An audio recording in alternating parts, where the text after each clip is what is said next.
Nobody wins when the family feels. We gon' shoot up in the air, you getting hit. Just GF, we ain't clicking over shit. Oh, there he go. Y'all see him? He came to get him some tacos, baby. Y'all better pull up, cause you already know how he doing this type of tacos, baby. Pull up, baby. Little baby just pulled up on us. You know, we doing it big around this mug. What the fuck? Where you at?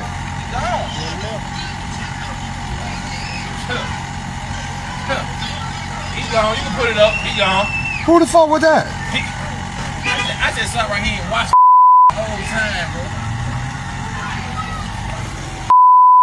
Hey, them real smooth, bro. Real smooth, bro. Them like they was shooting their own video the whole time. They were plotting on their ass.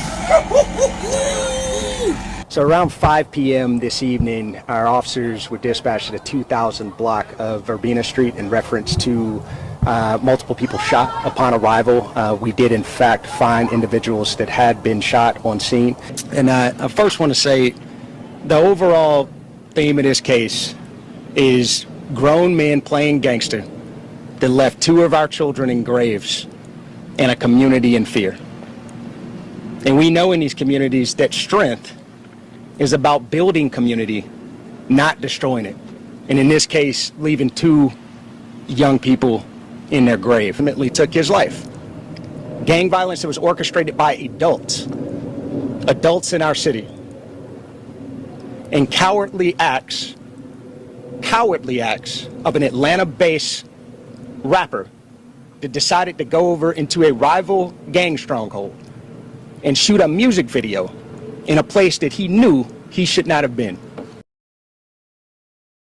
Can you believe that already? At the time I'm making this video, we less than a week away from 3 months in 2025. Yet and still, the Atlanta Police Department is still playing the blame game for criminal activity. Are they right? Are they wrong? Well, I leave that to you guys and I'll just present the facts. Now, the Atlanta Police Department recently came out and said another rapper based out of Atlanta is responsible for another man's actions. And based on history with the DA, that's never a good thing coming out of Atlanta. Less than 24 hours of me making this video, Atlanta police had a news conference, quoting that this rapper actions caused a chain of events that led to a retaliation shooting in this rapper neighborhood that left 2 teenagers dead. And of course, we'll later go over their stories and pay our respects. We'll also later identify the rapper, his alleged enemies according to authorities, and how this was orchestrated. But there's some key facts that authorities seem to be brushing across their shoulder. Like them coming out saying the retaliation came from a man in jail. That's a part of a jail-formed game, which we'll later discuss,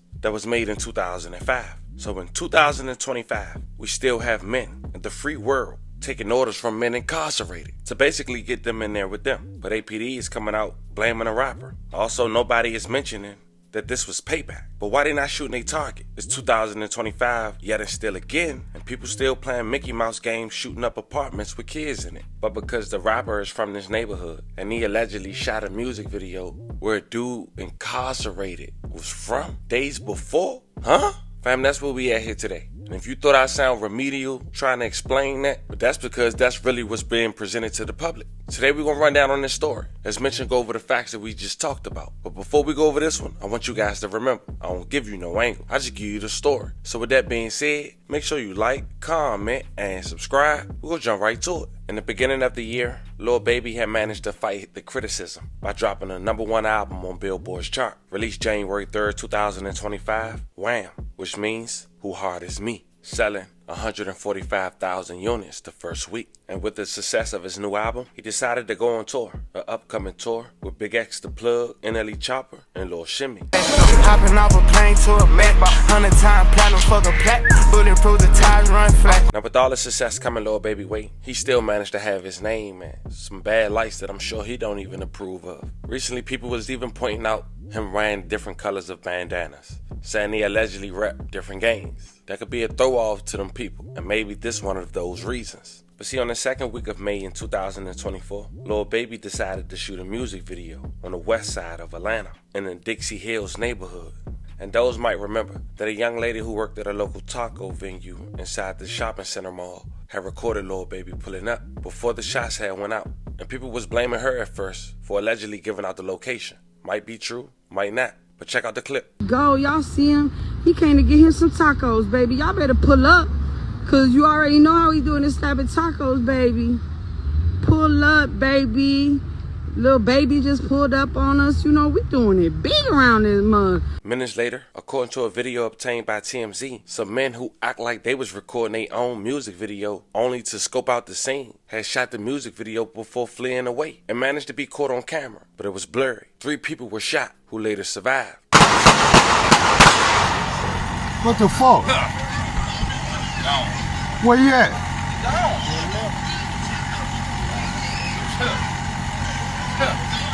He gone. You can put it up. He gone. Who the fuck was that? I just sat right here and watched the whole time, bro. Hey, them real smooth, bro. Real smooth, bro. Them like they was shooting their own video the whole time. They were plotting on their ass. So around 5 p.m. this evening, our officers were dispatched at a 2000 block of Verbena Street in reference to multiple people shot upon arrival. We did in fact find individuals that had been shot on scene. One of the individuals that was shot, he self-transported himself to the hospital where he was at Grady not too long after the incident, but the other 2 individuals were transported by EMS.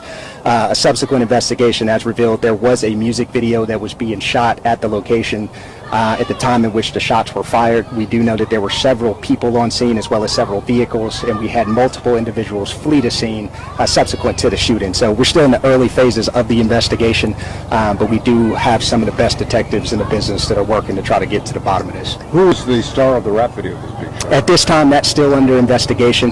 We are receiving some preliminary information, but we want to make sure that that information is vetted and that we look at it carefully to make sure that the information that we're receiving from witnesses is in fact correct. The incident happened right in the shopping complex in which you saw the multiple shell casings right adjacent to the music video set. Yeah.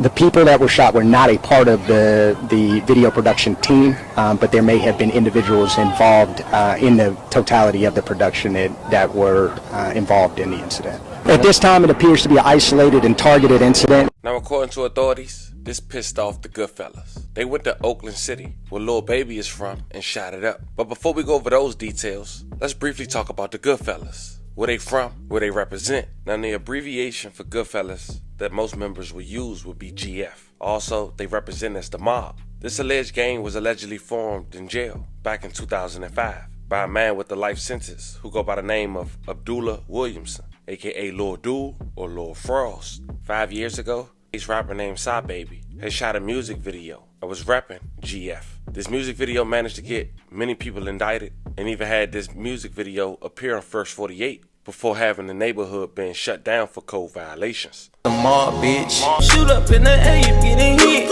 Just GF, we ain't clicking though. Now, for more information, a GF is the Third World Goodfellas Mob. Goodfellas Mob, first known as 30 Deep. As mentioned, it's a Rice Street-born prison gang that eventually led to cliques and different crews to form and spread their influence all over Atlanta. And now, they have gained reputation as one of the most feared and respected gangs in Atlanta and one of the biggest crews in the city. So now we got a pretty idea on who GF is. According to APD, GF didn't like that Lil Baby shot a music video in their neighborhood. So in return, they got a call from a high-ranking gang member of GF that's incarcerated and was ordered to shoot up Lil Baby neighborhood. And they did just that. Almost 2 months after the music video was shot, on the first week of July in 2024, a tragic shooting in southwest Atlanta has claimed the lives of 2 young boys and left another one injured. At around 12:40 a.m., police responded to a call from an apartment complex on Spark Street Southwest, near People Street Southwest, in the Oakland City neighborhood. Upon arrival, officers found a 13-year-old boy dead at the scene. Another 13-year-old boy and 11-year-old were rushed to the hospital, where the second 13-year-old boy has succumbed to his injuries. May they both rest in peace and love condolences to their families. The 11-year-old boy had managed to survive. The Fulton County Medical Examiner Office has identified the 2 13-year-olds as Jakody Davis and Lamon Freeman. The younger boy who was in the hospital appeared to be the younger brother of Davis,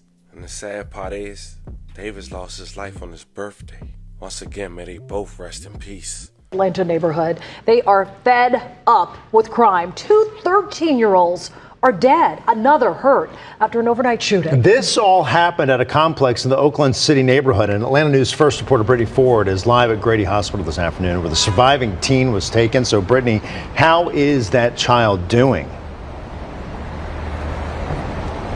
Well, the good news is that this 12-year-old that was injured in this shooting is in stable condition, expected to make a full recovery. But today we were out talking with neighbors who say this has happened over and over again. Tragedies just like this, they're calling for the city to step in. An apartment building on Spark Street in southwest Atlanta riddled in bullet holes. I had a bullet come through my grandbaby window. I done had a bullet come through my door. These was an innocent bystander. We are not getting no help, no justice. Authorities say 2 teens who have been identified as 13-year-old Jakody Davis and 13-year-old Lamon Freeman were shot and killed while hanging out on these stairs just before 1 a.m. Tuesday morning. Family members of Freeman say the teen was killed on what would have been his 14th birthday. Today is his birthday, literally. Today is his birthday, and that's not good at all. It's not. He's supposed to be here with us, celebrating, doing what we do. Deborah Daniels says the apartment complex has been plagued with crime. We need help. I want the mayor and everybody else to come out here and please help us. City Council member Julian Bond says the city will be responding. The police department's going to do a newly tuned focus on this particular property and the area in general. Bond stressed they also need the community's help. We want people to be involved, to tell us where they need the service, where we can apply our resources to better help and to serve them. You know, we don't want to just respond when there's a tragedy. Grieving the loss of 2 young men, Daniel says the violence has gone unaddressed far too long. It is sad. How many more times, how many more we gonna get killed? It is sad.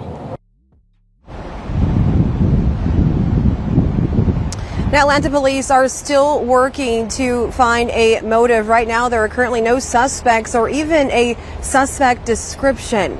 Reporting live at Grady Memorial Hospital, Brittany Ford, Atlanta News. I felt every word that grandmother was speaking. Sickening. Now, Atlanta PD held up their promise in making an arrest. It would come 7 months later, and 12 members of the Goodfellas happened to be arrested. And if authorities know the hit came from inside the jail, I'm sure someone incarcerated had already started talking. And because of that, they side had deemed Lil Baby shooting that music video was the motive. And in return, Lil Baby was mentioned and the warrant. How ironic. Check it out. After this incident took place, we were out here holding a very similar press conference, and we were asking for the help from the community. In just a moment, I'm going to show you some pictures of 7 individuals that we were able to take into custody in conjunction with this tragic incident. I stood here and told you the story how on July 2nd, just after midnight of last year, we had 2 13-year-olds and 11-year-old celebrating the birthday of Lamon Freeman. He had just turned 13. And he got to experience about 30 minutes of being a teenager before his life was taken. And when I turn it over to Major Woolfolk, he's going to discuss some of the investigative techniques and really the gang involvement and the gang ties that led to this incident taking place. But one thing I want to make absolutely clear, and I said it then and I'll say it again, these kids were innocent victims. So when we talk about the gang involvement, these 2 13-year-olds and this 11-year-old, they didn't have a gang involvement. We didn't have interactions with them as a police department. They were good kids in the community, and unfortunately, their futures, their lives were taken. So I do want to thank all the community members that gave us tips and information on this case. And while I can't say necessarily that one individual tip broke this thing open, each tip is like a little puzzle piece. And we took every one of those, glued them together, and we're able to thankfully bring this case to resolution. And I will say that even though we have made 7 arrests, we never stop working cases. So if anyone has more information, we would ask that you do bring that forward, provide that to us, and we will certainly investigate every detail of those tips. So right now we're going to show some images of the individuals that we have made arrest on. So 5 of these individuals we already had in custody, we had arrested. Some of them were in jail on previous charges not related to this. So once we establish probable cause, we're able to serve the jails in which they're housed with these arrest warrants. So the first one there is Mr. Sanders. Let's flip in. Richard Hollis. Reginald Thomas. Marcus Crawford. Mr. Mobley. Tradon Crawford. And Tradon is one of the individuals that we took into custody yesterday. And then the final 7th individual is Mr. Ollie Caldwell. If you notice with these individuals, 2 of them share the same last name. It's because they are brothers. So it seems like there was some type of family history of gang activity, gang involvement. And unfortunately, on the night of July 2nd, that escalated to 2 13-year-old children losing their lives. So now I'm going to turn it over to Major Ralph Woolfolk, and he will discuss a little bit of the gang conflict and some of the investigative techniques and procedures that we used to get us here today. So thank you. Thanks, Major. My name is Major Ralph Woolfolk of the Violent Crime Interdiction Section. And I first want to say the overall theme of this case is grown men playing gangster that left 2 of our children in graves and a community in fear. And we know in these communities that strength is about building community, not destroying it. And in this case, leaving 2 young people in their grave. I want to thank the community that was here with our investigation team from the inception of this incident. Out on the night of the incident, we not only received investigative assistance from this community, but we also saw a community that was full of compassion and love. Video evidence depicted several people in this community pouring out of their apartments, attempting to triage wounds, attempting to transport persons to the hospital, and making several 911 calls from this community that were used throughout our investigation that led ultimately, with their assistance, to some of the apprehensions in this case. I want to also thank the FBI, who has not only been an incredible partner to us throughout this investigation, but has also been a consistent partner to us throughout our fight, as Chief Shearbaum always says, against gangs, guns, and drugs. We have had a consistent partnership with the FBI that has aided us in suppressing our violent crime. And for our team members internally in the Atlanta Police Department that spent countless hours, investigative hours, a tandem approach, collaborative approach between homicide, between gangs, between our ACE unit, between our intelligence analysts, and several other internal units throughout the police department that spent countless hours working this case. I remember getting a call from the gang unit over 4th of July weekend asking to go up on a wiretap investigation. And subsequent to that call, the next 48 hours was spent on the phone with our district attorney's office, who was a great support to us throughout this investigation and trying to stand that T3 up. And through that investigation, our gang unit sacrificed vacations. Our gang unit sacrificed time with loved ones, sacrificed relationships throughout the course of this investigation. In 5,424 man hours from July 10th through October 30th, that was spearheaded by the Atlanta Police Gang Unit in a wire room to ultimately assemble key facts and elements leading us to where we are in the investigation. And for the investigation aspect of this, Lamont Freeman was allowed to be a 13-year-old for 27 minutes before gang violence ultimately took his life. Gang violence that was orchestrated by adults in our city. And cowardly acts of an Atlanta-based rapper that decided to go over into a rival gang stronghold and shoot a music video in a place that he knew he should not have been. And in the subsequent days, we saw homicides and shootings, and ultimately the deaths of 2 children as a result of his cowardly actions, and you know who you are. And I tell you that this team will work relentlessly to hold you and the persons that you are affiliated with responsible for those actions. Ultimately, there are components of this investigation that led back to a prison in the state of Georgia where an illegal phone, a contraband phone, was used to orchestrate these acts. There was a hit called by a high-ranking gang member on the opposite side of that opposing rapper's gang. And I'll tell you today, that gang was Goodfellas. Goodfellas Criminal Street Gang being one of the most hyper-violent gangs in the city of Atlanta. And we will pursue you relentlessly in making sure that we keep this city safe and suppressing violence throughout our city. And lastly, I'll say, as Major Malecki indicated, there is still a $50,000 reward that is on the table for additional information in relationship to this case. And our detectives and our officers, through all of the internal units and external units that you see here today, will be knocking on doors and working with this community that has been so resilient to collect additional information to continue to move this investigation forward. Thank you. We'll now open up for questions. We'll start on that side with Tom Regan. Yeah, well, these 3 juveniles, I mean, was it a crossfire situation? Were they targeted? Was there a gun battle between rival gang elements? No, there was not. We do believe that the 3 juveniles, 2 who were killed, 1 who was injured, they were just outside on the steps celebrating a birthday party. We don't believe that they were the intended targets of that gunfire.